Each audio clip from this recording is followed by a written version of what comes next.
नमस्कार बच्चों, मैं डिम्पल सैनी लेकर आई हूँ आप सभी के लिए संस्कृत की ऑनलाइन क्लास। तो आप सभी का बहुत बहुत स्वागत करती हूँ आपके इस क्लास में।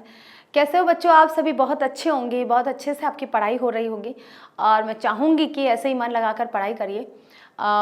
संस्कृत भाषा कठिन नहीं है भी और नहीं भी है। जिनको नहीं आती है उनके लिए कठिन है और जिनको समझ में आ चुकी है तो उनके लिए तो कोई कुछ कठिन नहीं है, वो कर सकते हैं।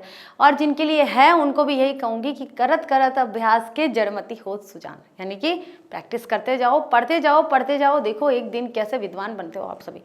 तो इसी के साथ आज की हमारी जो क्लास है एनसीईआरटी 10th क्लास संस्कृत समुच्चय भाग 2 में हमारा 8th चैप्टर स्टार्ट होने जा रहा है, जिसका नाम है भूकंप विभीषिका। और आज हम इसका फर्स्ट लेक्चर पढ़ेंगे।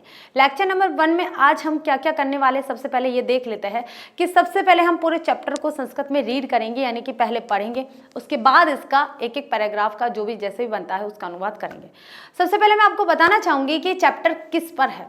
भूकंप विभीषिका की जो अर्थक्वेक आता है, यानी कि जो भूकंप आता है और भूकंप के बाद में जो त्रासदी आती है, जो दुख आता है, जो पीड़ा आती है, वो किस प्रकार से होती है, लोगों का किस तरह से घर बार सब कुछ उजाड़ देती है, उनका जन धन, हम सारी हानि बोल सकते हैं, जन धन और तन सबकी हानि होती है।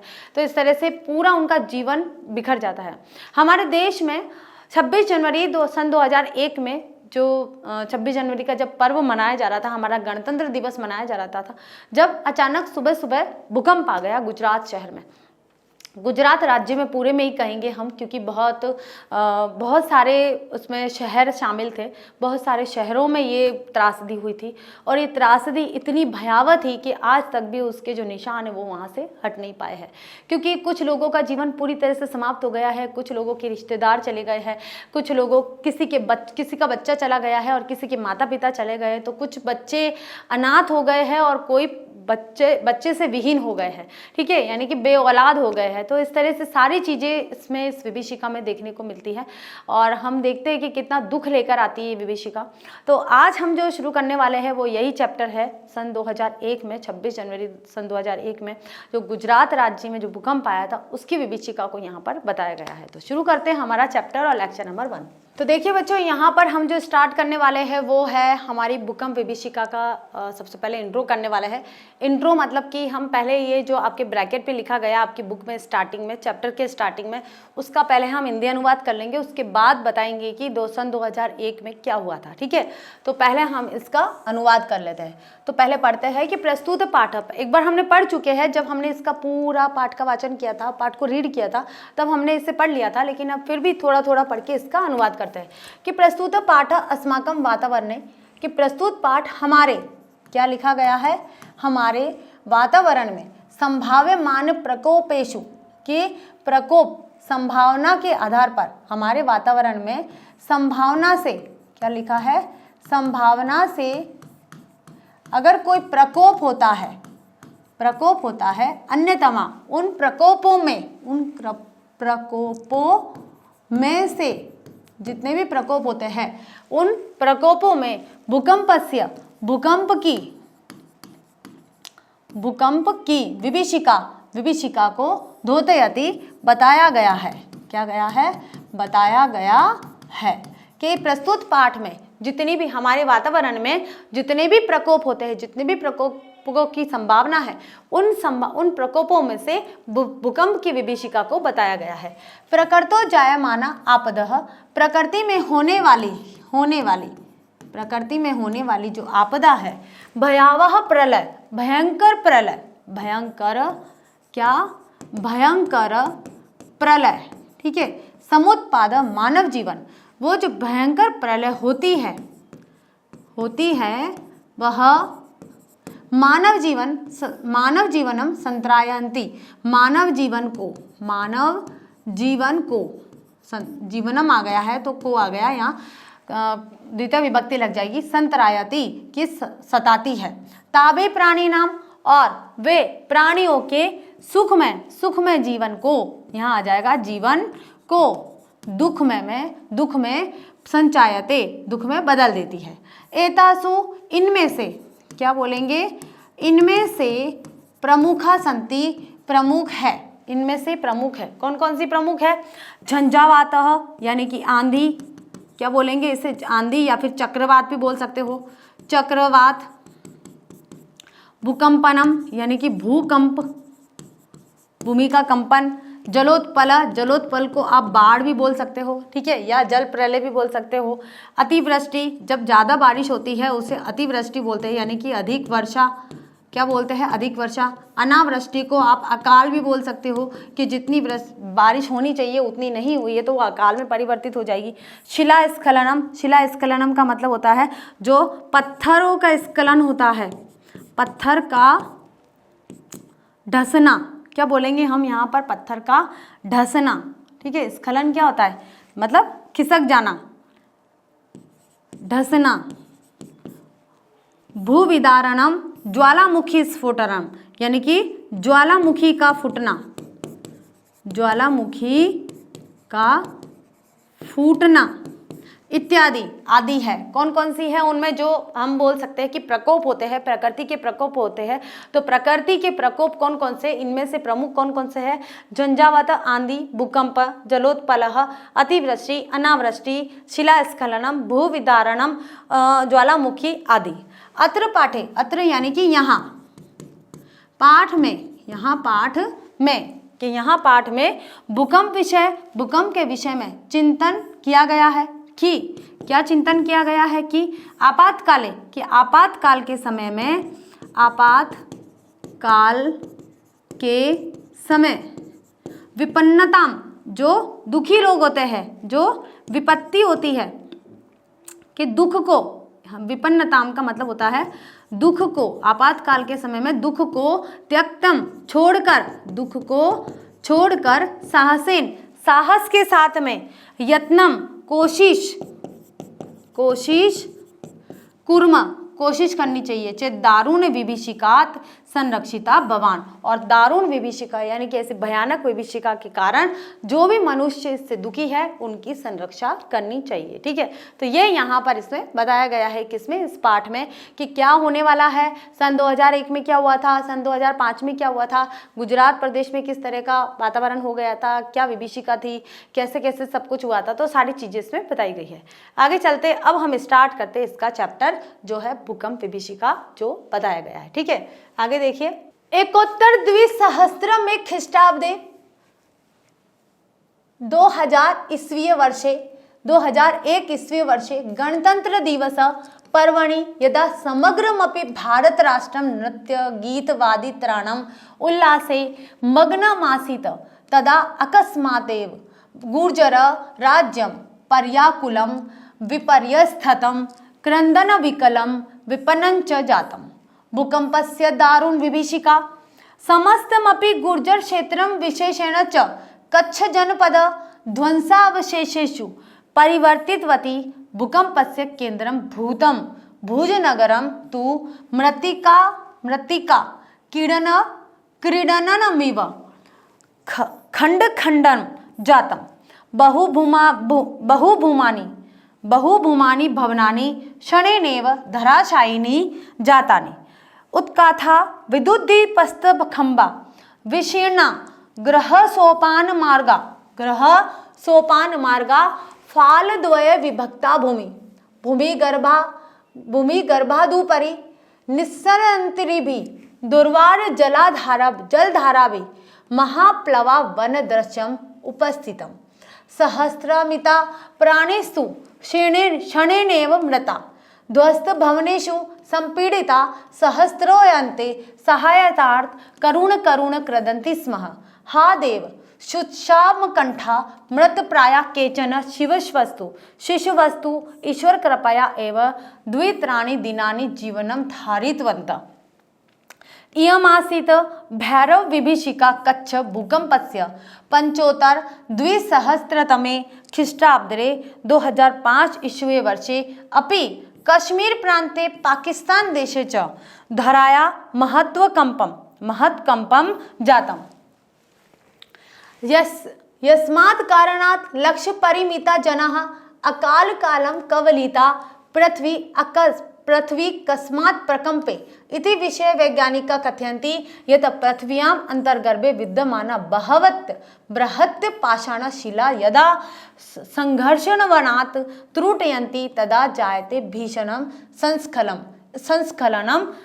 संस्खलनजन्य कंपनञ्च तदेव भयावह कंपनं धरायाः उपरि तलमप्यागत्य महाकंपनं जनयति येन महाविनाशदृश्यं समुद्रपदे। आगे देखिए, ज्वालामुख पर्वतानां स्फोटयपि भूकंपो जायत इति कथयन्ते। भूकंप विशेषज्ञा पृथ्व्या गर्भे विद्यमानो अग्निर्यदा खनिज मृत्तिका शिलादि संचयनं क्वथयति यदा तत्सर्वमेव लावारसताम् उपेत्य दुर्वारगत्या धरां पर्वतं वा विदार्य बहिर्निष्क्रमति धूमभस्मावृतः जायते तदा गमनं सेल्सियस् तापमात्राय 800 मापूत गतोऽयं लावारसो यदा नदीवेगेन प्रवहति तदा पार्श्वस्थगामा नगराणि वा तदुदरे शनैरेव समाविष्ट सन्ति। आगे देखिए, निहयन्ते च विश्वा प्राणिना ज्वालामुद्धिरन्त इते पर्वता अपि भीषणं भूकंपं जनयन्ति। यद्यपि देव प्रकोपो भूकंपो नाम तस्योपमनस्य न कोऽपि स्थिरोपायो दृश्यते प्रकृति समक्षमद्यापि विज्ञान गर्वितो मानवः वामनकल्प एव तथापि भूकंप रहस्यज्ञा कथयन्ति यत् बहुभूमिक भवन निर्माण न करणीयम्। तटबन्धं निर्माय ब्रह्मांतर जली नदी जलमपि नेकस्मिन् स्थले पुञ्जीकरणीयम् अन्यथा असन्तुलं वशात् भूकंप संभवति। वस्तुतः शान्ताति एव पंचतत्वानि क्षितिज जल पावक समीर गगनानि भूतलस्य योगक्षेमाभ्यां कल्पन्ते अशांतानि खलु तानि महाविनाश उपस्थापयन्ति। तो ये था हमारा पूरा चैप्टर कि क्या है भूकंप, वैज्ञानिकों ने इसे क्या माना है, भूकंप के कारण क्या होते हैं, पंच जो तत्व होते हैं हमारे वो क्या होते हैं, तो सारी चीजें इसमें बताई गई है। अब हम इसका करेंगे अनुवाद और बारी बारी से अनुवाद करेंगे। तो अनुवाद शुरू करते हैं इस प्रकार से। सबसे पहले हम देख लीजिए संदर्भ देख लेते हैं, और जो संदर्भ है वो आपका सेम रहने वाला है। पूरे चैप्टर का संदर्भ हमारा सेम रहने वाला है और पूरे चैप्टर का प्रसंग भी है उसमें सेम रहने वाला है। तो एक ही बार इसका प्रसंग और संदर्भ दे दिया गया है, ठीक है।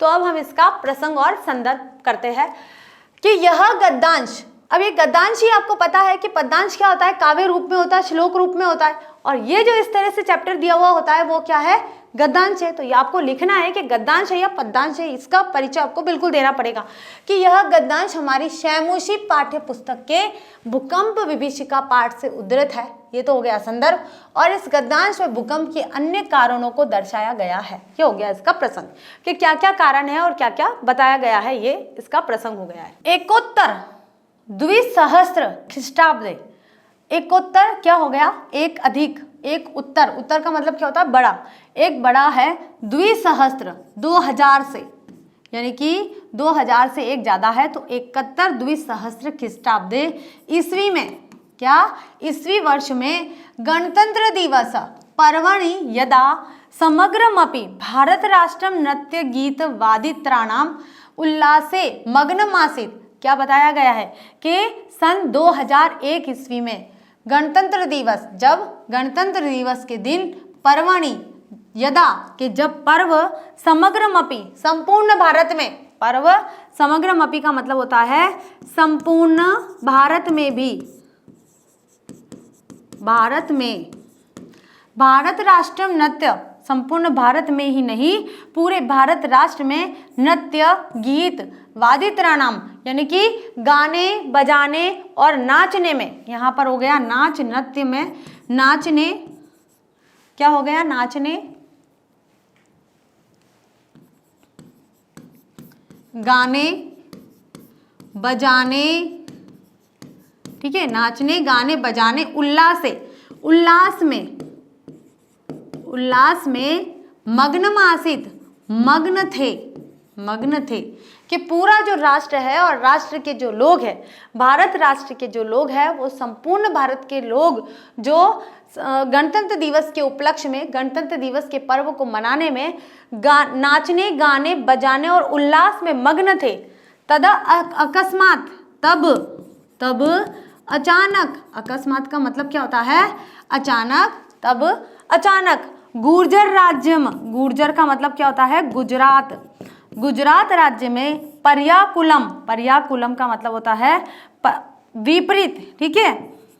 पर्याकुलम, पर्याकुलम का मतलब होता है चारों ओर, चारों ओर, विपरीत यानी कि विपरीत परिस्थितियां, विपरीत, कृदंत विकल, रोने, कृदंत करने यानी कि रोने, और व्याकुल, व्याकुलता, व्याकुलता में विपनंच जातक यानी कि विपन यानी कि चला गया है। विपनंच, विपनंच का मतलब होता है विपत्ति में, और विपत्ति में था, ठीक है? क्या बताया है कि सन 2001 में, 26 जनवरी 2001 में, जब पूरा देश, पूरा राष्ट्र, भारतवर्ष, पूरा जो राष्ट्र है वो नाचने, गाने, बजाने और उल्लास में मग्न था, उसी समय तभी अचानक गुजरात प्रदेश में चारों ओर विपर्य यानी कि विपरीत स्थितियां आ गई थी, जिसमें रोना, व्याकुलता, बेचैनी और विपत्ति अचानक से वहां टूट पड़ी थी, और चारों तरफ कृदंत यानी कि रोना धोना छाया हुआ था। कब? सन 2001 में। आगे देखिए, इसका अनुवाद देखते हैं कि सन 2001 ईस्वी वर्ष में जब सारा भारत राष्ट्र गणतंत्र दिवस समारोह में नाचने, गाने और बजाने की खुशी में डूबा हुआ था, तब अचानक ही गुजरात नामक प्रदेश चारों ओर से बेचैन, अस्त व्यस्त, कृदंत रुदन से व्याकुल तथा विपत्तिग्रस्त हो गया था। आगे देखिए बच्चों, अगला पैराग्राफ है भूकंपस्य, भूकंप की दारुण, दुखी, विभीषिका, दारुण स्थिति से समस्तमपि गुर्जरम क्षेत्र विशेषेण च, समस्तमपि मतलब कि पूरा प्रदेश भी, गुर्जर यानी कि गुजरात क्षेत्र विशेष रूप से, और च यानी और, विशेष रूप से कच्छ जनपद, कच्छ क्षेत्र, कौन सा? कच्छ, गुजरात का जो कच्छ क्षेत्र है, ध्वंसावशेषु परिवर्तित वर्तते यानी कि पूर्ण रूप से ध्वंस, कैसा? पूर्ण रूप से धराशायी हो गया था।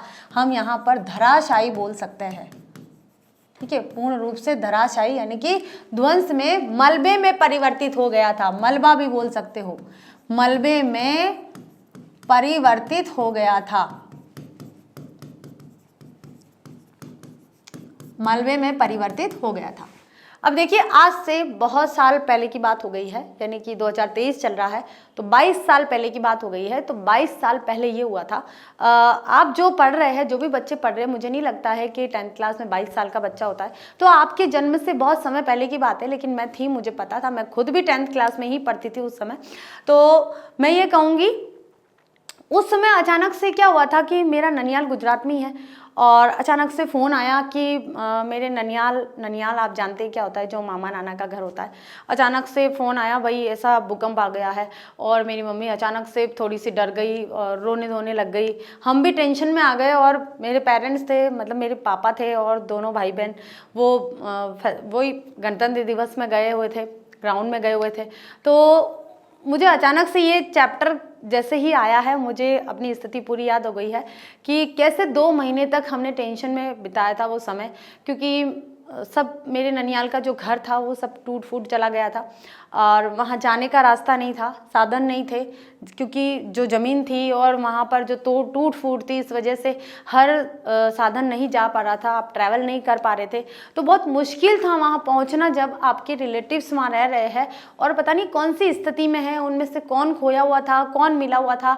घर पूरे ऐसे टूट फूट, मतलब आधे झुके हुए से हो गए थे, ना तो घर में जाया जा सकता था, ना वहाँ से कुछ सामान लाया जा पा रहा था। मतलब आप जैसे थे वैसे के वैसे बाहर आ गए हो। कई जगह तो ऐसी थी कि पूरी तरह से बिल्डिंग की बिल्डिंग नीचे धंस गई थी, तो वहाँ तो लोगों को निकालना मुश्किल था ही। लेकिन जो बिल्डिंगें नहीं गिरी थी वो कब गिर जाए उनका कोई भरोसा नहीं था। तो ऐसी भयानक स्थिति हो गई थी। और ऐसा नहीं है कि देश ने उनका सहयोग नहीं करा है, पूरे देश से उनका सहयोग किया जा रहा था। जिसको भी जो भी लग रहा था, चाहे वो अन्न ले रहा हो, चाहे वो अनाज ले रहा हो, चाहे वो पैसे ले रहा हो, चाहे कपड़े ले रहा हो, क्योंकि सर्दी का समय था और सर्दी में उस समय गर्म कपड़ों की बहुत आवश्यकता थी। तो जिसको भी जो लगा वो सब अपना योगदान सहयोग दे रहे थे। तो मुझे अचानक से याद आ गया है कि मेरे परिवार में भी थे कुछ लोग जो भूकंप की विभीषिका से प्रताड़ित थे। हाँ, उनके दुख से हम भी थोड़े बहुत दुखी थे। तो वो सारी चीज़ें मेरे माइंड में आ चुकी है। तो जो भूकंप, ये जो कच्छ जो क्षेत्र था गुजरात प्रदेश में, गुजरात राज्य में कच्छ क्षेत्र है, वो पूरी तरह से मलबे में परिवर्तित हो गया था, क्योंकि उसका जो भूकंप का जो पूरा असर था वो कच्छ क्षेत्र में ज़्यादा आया था। भूकंप से केंद्रभूत, भूकंप का जो केंद्र था वो कहाँ था? भुज नगर, भुज में था, भुज शहर था और उसमें वो उसका केंद्र था। और कच्छ और भुज दोनों पास पास ही है, तो इनमें ज़्यादा असर हुआ था। भुज नगरम तो मृत्तिका क्रीडनन कानिमिव, यानी कि जो भुज नगर था वो मिट्टी के समान खिलौने जैसा, मिट्टी के समान खिलौने के समान हो गया था, मिट्टी के खिलौने के समान हो गया था। खंडन खंडम जाता है, पूरी रूप से टूट फूट चुका था। कौन सा? भुज और कच्छ। कच्छ और भुज में सबसे ज्यादा जो नुकसान हुआ था वो वहीं हुआ था। बहुभूमिकानी भवनानी क्षणे ने, बहुत से जो भवन थे, जो जितने भी घर थे, बहुभूमिकानी भवनानी, जो बहुत से घर जमीन पर धस गए थे। क्षणेनेव धराशायिनी, क्षण में ही, क्षण भर में, थोड़ी सी देर में ही नीचे गिर गए थे। उत्खाता उद्धि विद्युदपि स्तंभा, और जो बिजली के खंभे थे बड़े बड़े वो भी उखड़कर, विशीर्ण ग्रह सोपानम, मतलब उखड़कर घर की जो खिड़कियां थी उनके अंदर आ गए थे। मार्गा, इस तरह से मतलब क्या कहा है कि जो भूकंप की विभीषिका बताई है कि जो बड़ी बड़ी बिल्डिंगें थी, बड़े बड़े जो घर थे वो सारे के सारे मिट्टी में कन्वर्ट हो गए थे, पत्थर के टुकड़े बन गए थे, टुकड़े टुकड़े हो गए थे, पूरा शहर टुकड़े टुकड़े में हो गया था। ठीक है, और जो बिजली के खंभे थे वो भी टूट टूट कर, मतलब जमीन से उखड़ कर और घरों की खिड़कियों तक चले गए थे, ऐसे नीचे धराशायी हो गए थे। तो ये बताई है पूरे भूकंप की विभीषिका कि भूकंप की भयंकर घटना ने संपूर्ण गुजरात प्रांत को, विशेष रूप से कच्छ जिले को भग्नावशेष यानी खंडरों में बदल दिया। धरती हिलने के मध्य भाग में केंद्र में स्थित भुज नामक नगर तो मिट्टी के खिलौने की तरह टुकड़े टुकड़े हो गया। बहुमंजिले मकान क्षण भर में ही धराशायी हो गए, अर्थात गिर गए। बिजली के खंभे उखड़ गए और जीने यानी क्या होता है? सीढ़ियाँ, जो सीढ़ियाँ होती है उसे बोलते हैं जीने टूट कर बिखर गए, अर्थात मकानों में ऊपर जाने के लिए बनी सीढ़ियों के टुकड़े टुकड़े हो गए थे। आप समझ सकते हो कि भूकंप की विभीषिका कैसी थी, भूकंप की जो त्रासदी थी वो कैसी थी। आगे देखिए बच्चों, आगे देखिए कि फाल द्वय विभक्ता, फाल द्वय यानी कि भागों में, और द्वय यानी कि दो। जो मार्ग है, जो रास्ते हैं वो दो भागों में बट गए, भूमि दो भागों में बट गई। भूमि गर्भादुपरी निस्सरंति भी दुर्वा जल धारा भी महाप्लवावन दृश्यम उपस्थितम सहस्त्रमिता प्राणी नस्तु क्षणेनेव मृता। अब देखिए बहुत बड़ी बात बताई है यहाँ पर, जिस तरह की बात बताई है हम समझ सकते हैं कि ऐसा भयानक सीन अगर हम देख ले तो कुछ लोग तो ऐसे ही मर जाएंगे, घबरा कर ही मर जाएंगे कि ये किस तरह का वातावरण है, ये क्या हो गया, ये प्रलय कैसे आ गई है। तो प्रलय थी एक तरह की कि जो धरती है वो दो भागों में बढ़ जाती है। भूमि के गर्भ के ऊपर से, यानी कि भूमि के गर्भ के ऊपर निस्सरंती भी, जो पानी की धारा भूमि के ऊपर चलती है, वो जो भूमि की नीचे जो पानी की धारा चलती है वो अचानक से ऊपर की तरफ आ जाती है। दुर्वा जलधारी भी, यानी कि पूरे मतलब जो पानी है वो ऊपर बहने लग जाता है। महाप्लवान दृश्य, अब ये पूरा का पूरा बाढ़ जैसा दृश्य हो गया है। एक तो पूरी भूमि धराशायी हो गई है, जितनी भी बिल्डिंगें थी वो भी धराशायी हो गई है, सारी की सारी गिर गई है, सबका जीवन अस्त व्यस्त हो गया है। कुछ लोग मर गए हैं, कुछ लोग मलबे के अंदर दबे हुए थे उस समय भी, जिनको निकाला नहीं जा सकता था। ऐसी स्थिति में अब यहाँ पर बाढ़ का रूप आ गया है, क्योंकि पानी की धाराएं ऊपर आने लग गई है, बाढ़ का रूप आ गया है। बाढ़ उपस्थितम सहस्त्रमिता, हजारों लोग, प्राणी नस्तु क्षणे ने मृता, हजारों लोग, जो हजारों लोगों के जो प्राणी थे वो क्षण भर में ही चले गए हैं, क्षण भर में ही हजारों लोग मर गए हैं।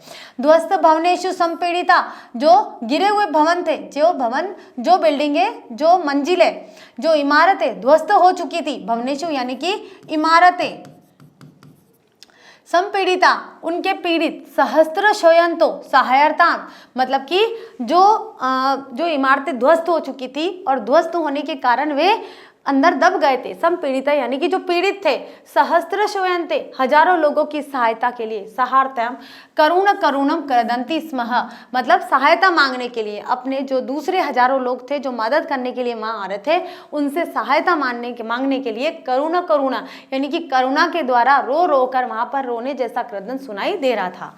हा देव, हे देवता, श्रुत्वावकंठा मृत प्राया केचन शिशुवस्तु ईश्वर कृपाया एव द्वित्राणि दिनानि जीवनम धारित्वन, और हे देव, कुछ लोग तो ऐसे थे कि जो मरने की कगार पर खड़े हुए थे, मतलब जो उस मलबे के अंदर फंसे हुए थे। केचन शिशु वस्तु, कुछ बच्चे ऐसे थे, ईश्वर कृपाया, कुछ बच्चे ईश्वर की कृपा से ही, द्वित्राणी यानी कि 2-3 दिनों तक, जीवितम धारण यानी कि अपने जीवन को धारण किए हुए थे और सहायता के लिए पुकार रहे थे। ठीक है, आगे देखिए, अनुवाद करते हैं इसका कि धरती 2 भागों में बट गई, बटी हुई धरती के अंदर से निकलती हुई न रोके जाने वाली पानी की धाराओं से भयंकर बाढ़ का सा दृश्य उपस्थित हो गया। हजारों की संख्या में जीवधारी तो पल भर में ही मारे गए।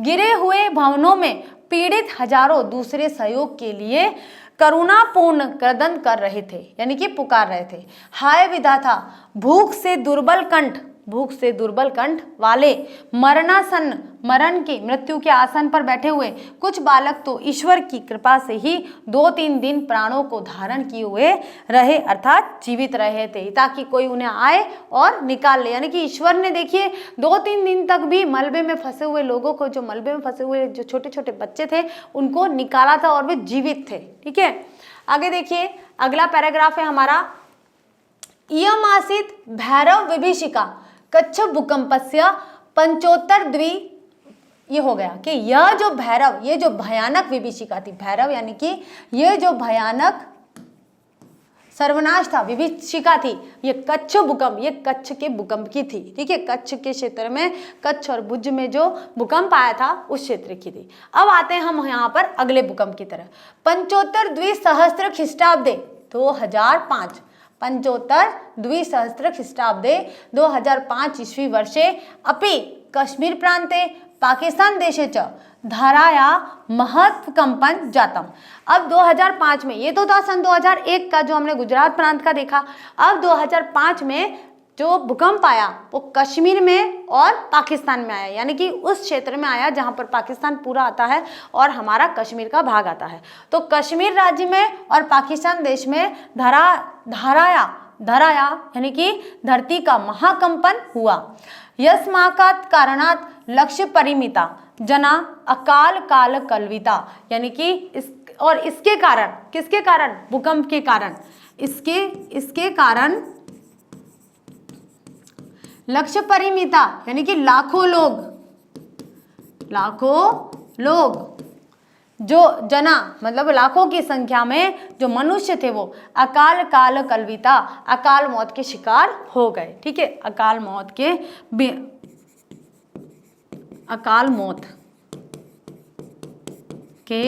शिकार हो गए। ठीक है, आगे देखिए, इसका अनुवाद करते हैं कि यह कच्छ क्षेत्र में आई भूकंप की भयंकर आपदा यानी कि घटना थी। यहाँ पर सन 2005 ईस्वी में भी कश्मीर प्रांत में और पाकिस्तान देश में पृथ्वी का बहुत अधिक कंपन हुआ, जिससे लाखों की संख्या में लोग अकाल मृत्यु को प्राप्त हुए, अर्थात असमय ही मर गए। आगे देखिए बच्चों, अगला हमारा पैराग्राफ है कि पृथ्वी कस्मात् प्रकंपे वैज्ञानिका इति विषय कथयन्ति, कि पृथ्वी में किस कारण से किस कारण से कंपन होता है?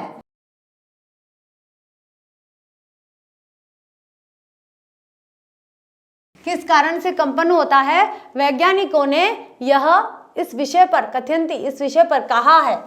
क्या कहा है? देखिए कि पृथ्वी में किस कारण से कंपन होता है, जिस कारण से कंपन होता है उसके कारण के विषय में वैज्ञानिकों ने कहा है यत कि पृथ्वी के अंतर्गर्भे, पृथ्वी के आंतरिक गर्भ में विद्यमान बहत्य यानी कि बड़ी बड़ी पाषाण शिला, पत्थर के टुकड़े कि धरती के गर्भ में, मान लीजिए ये पृथ्वी है और पृथ्वी के गर्भ में ये पूरी पृथ्वी है और हम यहाँ निवास करते हैं इस भाग पे। ये जो पृथ्वी का ऊपरी भाग है हम यहाँ पर निवास करते हैं। अब क्या होता है कि पृथ्वी के गर्भ में, गर्भ इसे कहा गया है या केंद्र से लेके और पृथ्वी की सतह तक को गर्भ कहा गया है। अब इस पृथ्वी की सतह, गर्भ के अंदर बहुत बड़ी बड़ी चट्टानों से पृथ्वी बनी है। आपको पता है जब हम कभी अपना घर बनाने के लिए नींवें खोदते हैं, नींव जानते हो आप?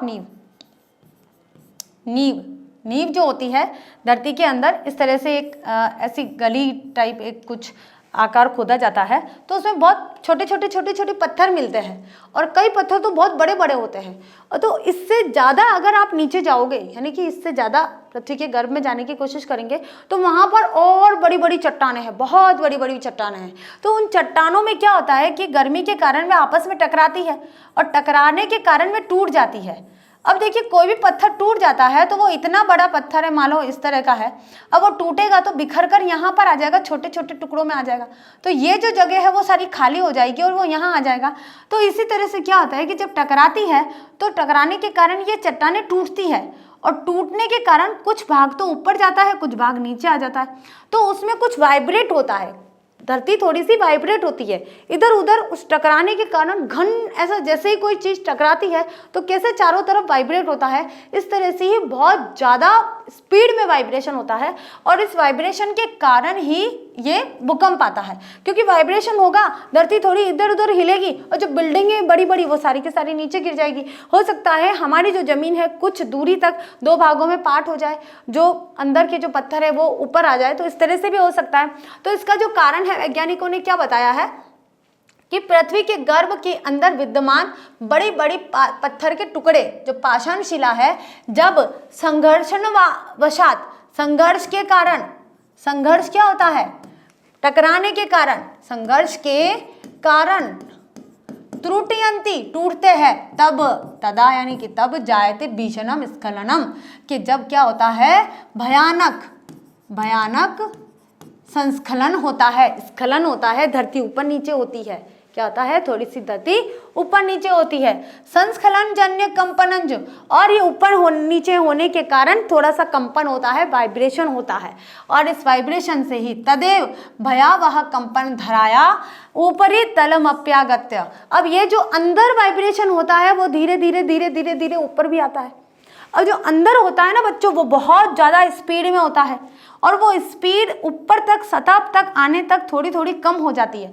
मान लीजिए अगर स्पीड, ये की स्पीड अगर यहाँ आ जाए ना तो पता नहीं कितना एरिया धराशायी हो जाएगा, कितने देश एक साथ धराशायी हो जाएंगे। ठीक है, ये तो क्या होता है कि धरती का अंदर जो कंपन होता है, उस अंदर के कंपन के कारण यहाँ तक आते आते उसकी जो स्पीड है वो कम हो जाती है, और कम होने के कारण ही ये इतनी ही भयानकता आती है, इतना ही नुकसान होता है।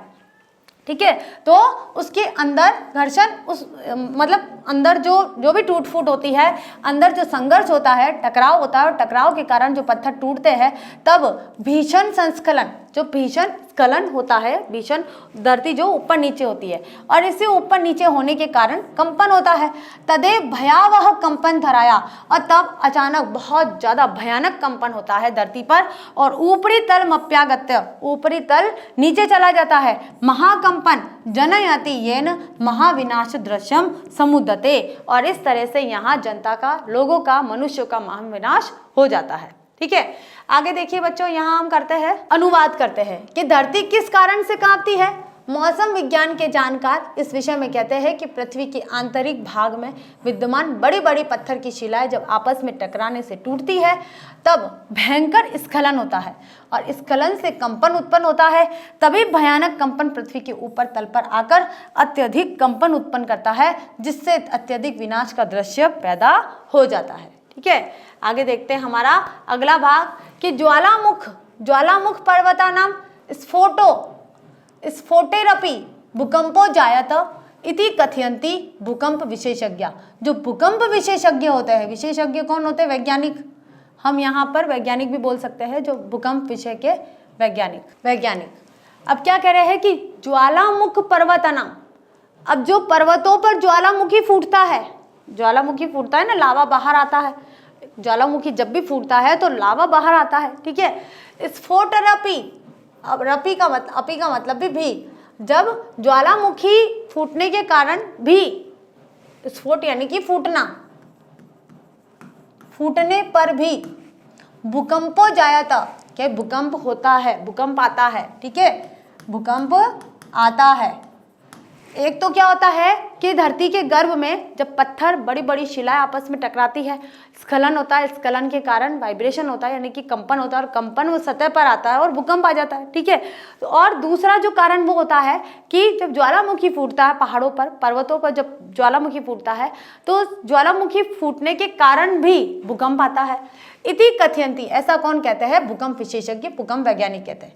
पृथ्वी या गर्भे, पृथ्वी के गर्भ में विद्यमान अग्निर्यदा उपस्थित, विद्यमान का मतलब होता है उपस्थित अग्नि जब, यदा यानी जब, खनिज मृत्तिका शिला दी संचय यानी कि खनिज, मिट्टी और पत्थर आदि का संचय मिलकर, ठीक है, क्या होता है? पृथ्वी के गर्भ में क्या होता है? एक तो खनिज,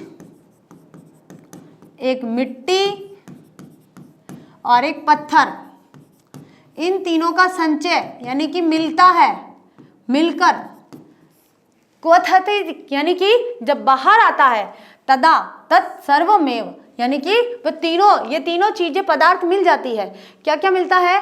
यानी कि क्या होता है, देखिए कि एक अग्नि बनती है कि धरती के गर्भ में उपस्थित जो अग्नि है वो क्या करती है? खनिज, मिट्टी और पर्वत तीनों को पिघाल कर एक रस बनाती है, एक लावा बनाती है। संचयन कथयति तदा तत्सर्वमेव, इसे क्या कहा जाता है कि तीनों का जो संचयन होता है, तीनों का एक मिक्सचर होता है, उस मिक्सचर को क्या कहा जाता है? जब तत्सर्वमेव, दोनों सभी के द्वारा, लावा रसताम उपेत्य, जो लावा रस होता है वो ऊपर आता है, उपेत्य यानी ऊपर आकर, दुर्वारगत्या, क्या कहा है कि खनिज मृत्तिका शिलादि संचयन, खनिज, मिट्टी और पत्थर को क्वथति यानी कि उन तीनों को मिक्स करके, उन तीनों के संचयन को उबालती यानी कि तपाती है। कौन? ये जो अग्नि, ये जो धरती के गर्भ में जो अग्नि विद्यमान होती है, वो जो अग्नि है, ये धरती का गर्भ है। मान लो बहुत बड़े बड़े पहाड़ है और इस पहाड़ में, धरती के गर्भ में खनिज भी है, मिट्टी भी है और पहाड़ भी है। इन तीनों को ये गर्मी पिघालती है, तपाती है और तपाने के बाद में क्या करती है? देखिए, और तपाने के बाद में एक लावा रस निकलता है और जैसे ही ज्वालामुखी इस पहाड़ से फूटता है, ये लावा रस इस पहाड़ के अंदर एक नलिका जैसा होता है, वहां से ये बाहर निकलता है। दुर्वारगत्या धराम पर्वतवा, और वह पर्वत से होते हुए धरती पर निकलता है और विदार्य बहि निष्क्रमति, बाहर निकलकर धूम भस्मावृता, और जब ये फूटता है तो चारों तरफ धुआं ही धुआं होता है, क्योंकि अंदर से बहुत सारे पदार्थ निकलते हैं, बहुत सारी मिट्टी निकलती है, पर्वत का चूरा निकलता है, तो वो एकदम वातावरण में धुआं धुआं सा हो जाता है। जायते तदा गगनम, तो पूरे आकाश में, गगनम का मतलब होता है आसमान में, आसमान में और धरती पर चारों तरफ देखो तो धुआं ही धुआं नजर आता है। और धुआं निकलने के बाद उस जो ये पहाड़ होता है, पर्वत होता है, उस पर्वत की चोटी से लावा जो रस होता है वो बाहर निकल जाता है, जो गर्मी के कारण, अग्नि के कारण तीनों खनिज, मिट्टी और पर्वत को पिघालती है। जो अग्नि पिघालती है और वो रस बनता है, वो रस धीरे धीरे लावे के रूप में बाहर आता जाता है। तो इस तरह से भी भूकंप होता है, यानी कि ज्वालामुखी के कारण भी भूकंप होता है और अंदर धरती के गर्भ में पर्वतों के टकराने से भी भूकंप आता है। ठीक है, आगे देखिए, इसका अनुवाद करता है कि ज्वालामुखी पर्वतों के विस्फोटों से भी धरती कांपती है। ऐसा भूमि के कांपने के रहस्य को जानने वाले कहते हैं कि धरती के गर्भ में स्थित आग जब खनिज, मिट्टी, शिला आदि के संचयन समूह को उबालती है तब वह सब ही लावा द्रवत को प्राप्त होकर अनियंत्रित वेग यानी कि धरती अथवा पहाड़ को फाड़कर बाहर निकलता है। उस समय आकाश धुएं और राख से ढक जाता है। आगे चलते बच्चों, धूम भस्मावृत जायते तदा गगनम, पूरे वातावरण में धुआं ही धुआं पूरे आकाश में फैल जाता है। सेल्सियस तापमात्राय 8 मुपतो गत लावा रसो तदा नदी वेगेन प्रवहति तदा पार्श्वस्य ग्रामा नगराणि वा तदुदरे क्षणेमेव समाविशन्ति निहयन्ते च विवशा प्राणिन लावा ज्वालामुद्वरन्त एते पर्वता अपि भीषणं भूकंप जनयन्ति। देखिए बच्चों कि सेल्सियस तापः मात्राया 8 क्या हो गया 800। ठीक है, सेल्सियस किसे गिने जाएंगे इस तरह से कि 800 सेल्सियस से अधिक ताप के जब मात्रा 800 सेल्सियस तक हो जाती है, मूपगतोयम जो बाहर निकलता है, लावा रस तदा नदी वेगेन जो नदी की तरह प्रवहति बहता हुआ तदा जब पार्श्वस्य ग्रामा नगराणी पास के गांव व नगरों व तदुदरे क्षणेमेव समाविष्टन्ति यानी कि नगरों को क्षण भर में समाप्त कर देते हैं, अपने में समा जाते हैं, अपने में समाहित कर लेते हैं।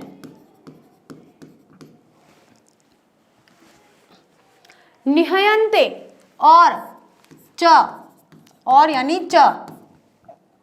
यानी और जो निहंत यानी कि निहयन्ते जो निरीह प्राणी होते हैं, विवशा प्राणी जो निरीह प्राणी होते हैं। निरीह प्राणी कौन से होते हैं? जो पशु पक्षी होते हैं, निरीह प्राणी। ठीक है, निरीह प्राणी जो होते हैं उनको भी अपने अंदर समा लेते हैं, वो अपने अंदर समाहित कर लेते हैं। ज्वालामुद्रत्नम एते पर्वता अपि भीषणम भूकंप जनयन्ति। जो ज्वालामुखी जब फूटता है, ठीक है, जब बाहर निकलता है, ये भी पर्वतों में भी ज्वालामुखी निकलता है तो ये भी भीषण भूकंप हो जाता है, यानी कि भीषण भूकंप इससे आता है। ठीक है, क्या कहा है कि धूम भस्म व्रत जायते तदा गगनम, तब पूरी जब ज्वालामुखी फूटता है तो चारों तरफ पूरा धुआं ही धुआं आकाश में फैला हुआ रहता है। सेल्सियस तापमात्राय 8 मुपगतो अयम लावा रसो यदा नदी वेगेन प्रवहति, यानी कि जब 800 सेल्सियस डिग्री का जो पदार्थ है लावा के रूप में बाहर निकलता है तब वह नदी की तरह बहता हुआ जब पास के गांव और नगरों को निगलता हुआ क्षण भर में अपने में समाहित कर लेता है। नयनतेचे और जो निरीह प्राणी होते, विवश प्राणी होते हैं, उन्हें भी अपने में समाहित कर लेता है। ज्वालामुद्गर रत्न जो ज्वालामुखी है वो बाहर निकलकर एते पर्वता अपि भीषणम भूकंप जनयन्ति, जो पर्वतों से ज्वालामुखी निकलता है वो भी भूकंप का कारण होता है, उससे भी भयंकर भूकंप आता है। आगे देखिए, अब इसका अनुवाद करते हैं कि ताप के परिमाप की मात्रा 800 सेल्सियस तक पहुंचा हुआ या लावा जब नदी के वेग से बहता उस समय आसपास के गांव अथवा शहर उसके पेट में यानी गर्भ में क्षण मात्र में ही समाविष्ट हो जाते हैं। विवश जीव जंतु मारे जाते हैं और आग पर्वत भी भयंकर भूकंप को पैदा करते हैं। ठीक है, आगे देखिए बच्चों, हमारा अगला पैराग्राफ क्या है कि यद्यपि देव प्रकोपो भूकंपो नाम, कि यद्यपि जो भूकंप है वो देव के प्रकोप के नाम से फेमस है। तस्यापशमनस्य न को अपि स्थिरोपायो दृश्यते प्रकृति समक्ष मध्यानि विज्ञान गर्वितो मानव वामन कल्प एव तथापि भूकंप रहस्यज्ञा कथयन्ति यत बहु भूमिक भवन निर्माण न करणीय तटबंधम निर्माय बृहन मात्र नदी जलमपि एक न एकस्मिन् स्थले पुंजीकरणीयम अन्यथा असंतुलनम वशात। अब देखिए क्या कहा है कि यद्यपि देव प्रकोपो भूकंप नाम, कि यद्यपि जो मनुष्य है वो भूकंप को देव का यानी कि भगवान का प्रकोप मानते हैं कि ईश्वर प्रकोपित हो गए हैं, कुपित हो गए हैं, हमने कोई गलत कार्य करा है, इस वजह से भूकंप आया है। लेकिन इसके भी कई कारण हैं, हमने इसके वैज्ञानिक कारण देखे हैं कि क्या कारण है। तस्यो उपशमनस्य न कोऽपि स्थिरो उपायो दृश्यते प्रकृति समक्ष मध्यापि। अब उस कारण से अगर वे मानते हैं कि ईश्वर का प्रकोप है तो उनके सामने कोई भी इस प्रकोप को दूर करने का कोई प्राकृतिक साधन नहीं होता है, वो इसे दूर नहीं कर सकते हैं। विज्ञान गर्वितो समक्ष मध्यापि, यानी कि उनके सामने दृश्य प्रकृति यानी कि कोई स्थिर उपाय यानी कि कोई पक्का उपाय दिखाई नहीं देता है जो प्राकृतिक तौर पर हो और हम वे इस ईश्वरीय प्रकोप को दूर कर सके। ठीक है, अब देखिए विज्ञान गर्वितो मानव, जो विज्ञान पर आश्रित है वो मानव वामन कल्प एवं तथापि, विज्ञान गर्वितो विज्ञान पर जो आश्रित है वो मानव वामन कल्प एवं तथापि भूकंप रहस्यज्ञ, जो भूकंप के रहस्य को जानता है, कथयंती वे कहते हैं, कथयंती यानी कि कहते हैं, एव यानी ही, और भूकंप रहस्य यानी कि भूकंप के विषय में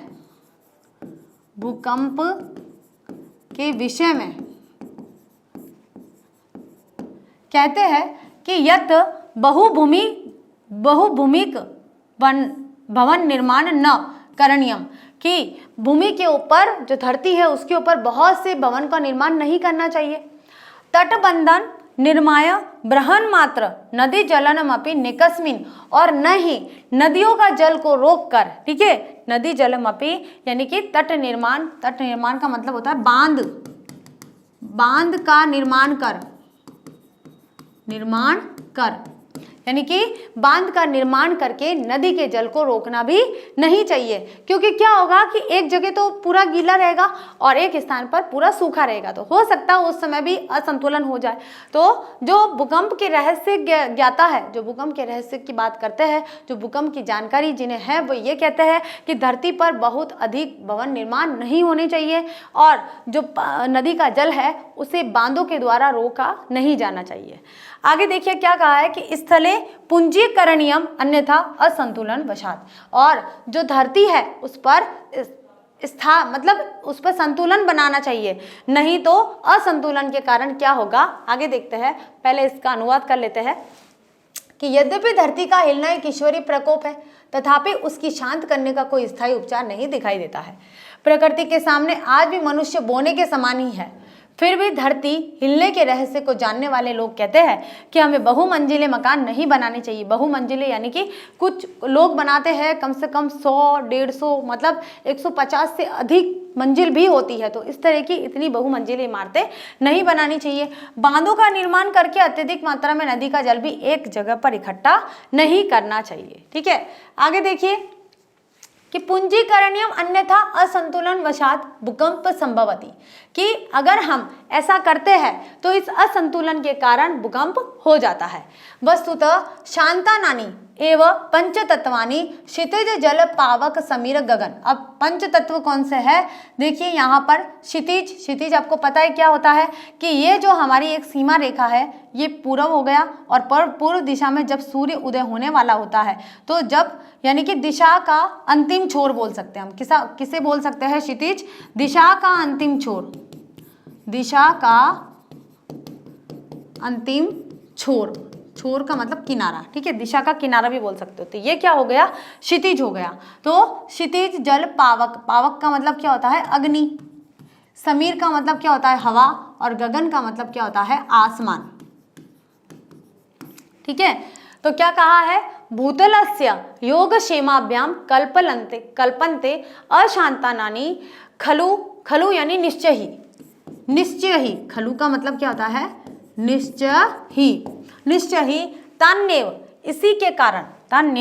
इसी कारण, या फिर लिख सकते हैं ऐसे ही महाविनाशम उपस्थापयन्ति, ऐसे ही महाविनाश होता है। अब देखिए क्या कहा गया है यहाँ पर कि पुंजीकरणीयम अन्यथा असंतुलन वशात भूकंप संभवती, कि अगर इन सबका हम संतुलन बनाए रखते हैं, धरती के जो भी तत्व हैं इन तत्वों का अगर हम संतुलन बनाए रखते हैं तो भूकंप, अगर हम असंतुलन कर लेते हैं, संतुलन न बनाकर और असंतुलन कर लेते हैं, कैसा असंतुलन कि भवनों का बहुत अधिक निर्माण कर लिया है, बहुत ज़्यादा इमारतें बना ली है, बहुमंजिला भवन बना लिए हैं और बांध बनाकर नदियों के जल को इकट्ठा कर लिया है, तो फिर असंतुलन हो गया और इस असंतुलन के कारण भूकंप संभव हो जाता है। वस्तुतः शांतानानी, इसे शांत करने के लिए ही पंचतत्वानी, इसे शांत करने के लिए और पंचतत्वानी, पांच तत्वों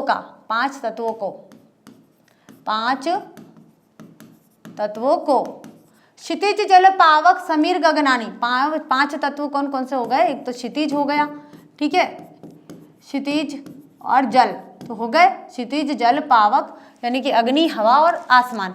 इन पांच तत्वों का भूतल से धरती पर योग क्षेमाभ्याम, अगर हम योग क्षेम से इनमें संतुलन बनाकर रखते हैं, इन्हें शांत रखते हैं, अशांत नहीं होने देते, न तो क्षितिज पर कोई ऐसा कार्य करते हैं कि वह अशांत हो जाए, न जल को रोकने का कार्य करते हैं कि जल अपना प्लावन दिखा दे या अपने आक्रामक रूप दिखा दे, न अग्नि को अशांत करना चाहिए कि कहीं वह दावानल न कर ले, ठीक है, और न हवा को, और हवा भी कई बार ऐसी होती है कि झंझावात अवस्था में वो बढ़ती रहती है, या फिर आसमान को, और या फिर आसमान को भी ना हमें इस तरह से कोई इसे विचलित करना चाहिए।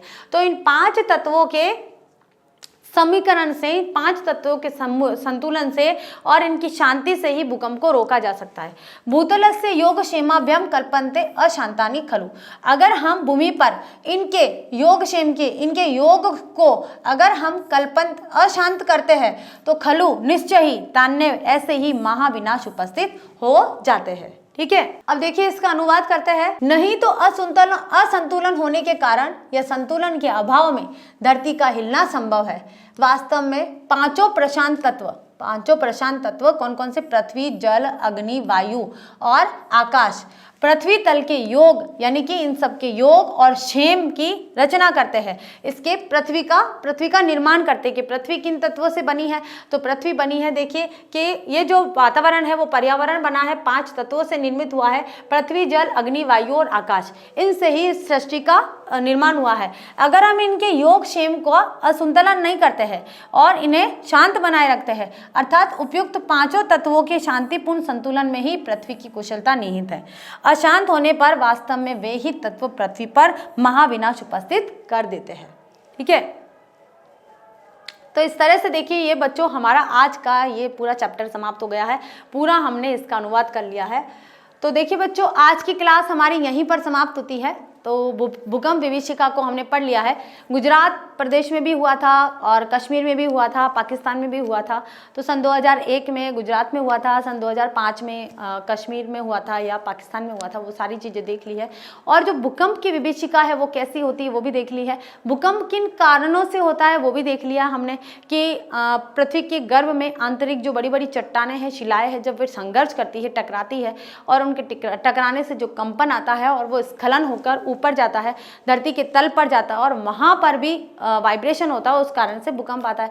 दूसरा कारण है कि पृथ्वी के गर्भ में तीन तरह के पदार्थ होते हैं, एक तो खनिज होते हैं, एक अग्नि होती है। जो अग्नि होती है वो खनिज, मिट्टी और पर्वत को पिघलाकर एक रस बनाती है और उस रस के कारण अंदर गर्मी पैदा होती है। गर्मी पहाड़ के अंदर से जब फूट कर निकलती है तो वो लावे के रूप में बाहर आता है और जो फूट कर निकलती है तब अंदर से वाइब्रेशन होता है और वाइब्रेशन के कारण भी क्या आता है, भूकंप आता है। और जो बाहर से पर्वतों के वहाँ से ज्वालामुखी से जो निकलने वाला लावा होता है वो भी एक प्रकार से हानिकारक होता है, क्योंकि वो आसपास के नगर और शहरों का विनाश कर देती है, अपने अंदर समाहित कर लेती है, क्योंकि बहुत गर्म पदार्थ होता है और बहुत गर्म पदार्थ वो सारी प्रकृति को भी नष्ट कर लेती है।